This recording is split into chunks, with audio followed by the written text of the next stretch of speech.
और जैसे हम लोग यहाँ बैठकर कथा कह रहे हैं, सुन रहे हैं, ऐसे इस कथा के लिए एक बड़ी सुंदर जगह बताई गई है।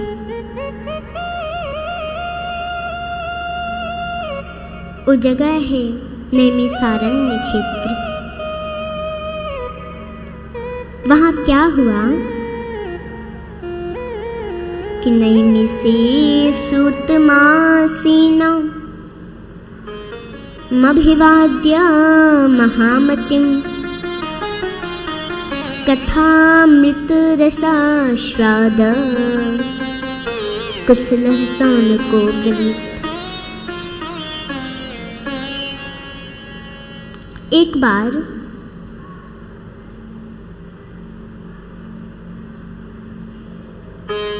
क्या हुआ कि नैमिषारण्य क्षेत्र में 88,000 ऋषि विराजमान हैं।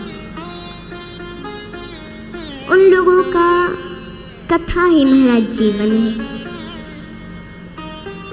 एक ऋषि बैठकर कथा कहते, सभी बैठकर के ध्यान से सुनते। उनका खत्म हुआ, फिर एक बैठते, वो कहते, सभी बैठकर ध्यान से सुनते।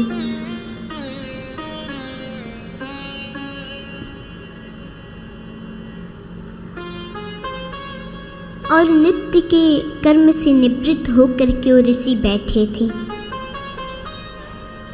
अब उन ऋषियों के बीच में श्री सूत जी महाराज का आगमन हो गया। अब तो महाराज सभी ऋषि दंडवत प्रणाम करने लगे।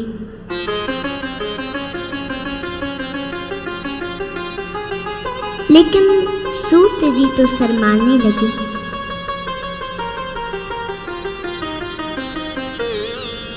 अरे आप लोग ये क्या कर रहे हैं? हम तो आपसे बहुत छोटे हैं। हमें आपको प्रणाम करना चाहिए। हम आपको प्रणाम करें तो ठीक है। आप लोग हमें प्रणाम क्यों कर रहे हैं महाराज?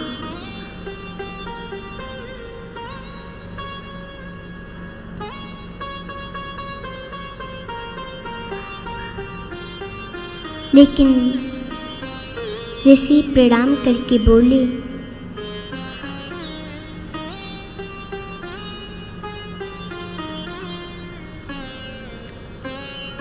कि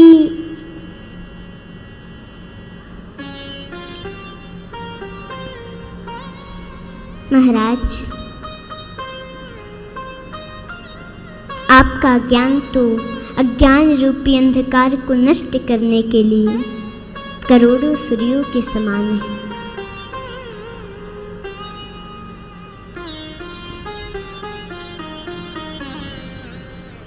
इसलिए हम चाहते हैं कि आप हम लोगों के और संसार के लोगों के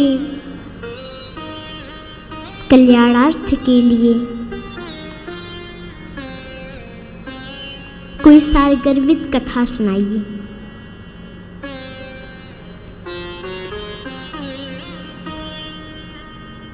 और वो कथा आप ऐसी सुनाइए कि श्रेयसां यद्भवे श्रेयः पावनानां च पावनम् कृष्णं प्राप्तिकरं शश्वत् साधनम तद्बदाधुना। महाराज जो कल्याणकारी हो, पवित्र करने वालों में भी पवित्र हो,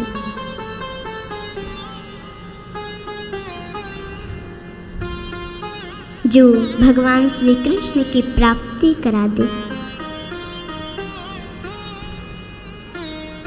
और महाराज जब ऋषियों का ये प्रश्न सुने, सूत जी आह्लादित हो गए, प्रसन्न हो गए।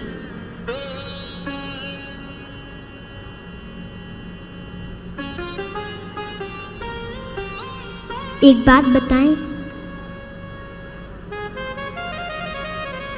जो संत होते हैं इसी प्रश्न से प्रसन्न होते हैं कि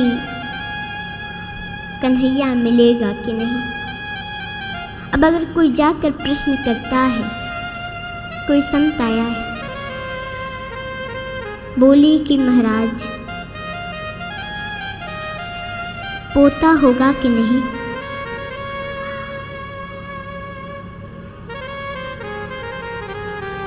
फैक्ट्री अच्छे से चलेगी कि नहीं,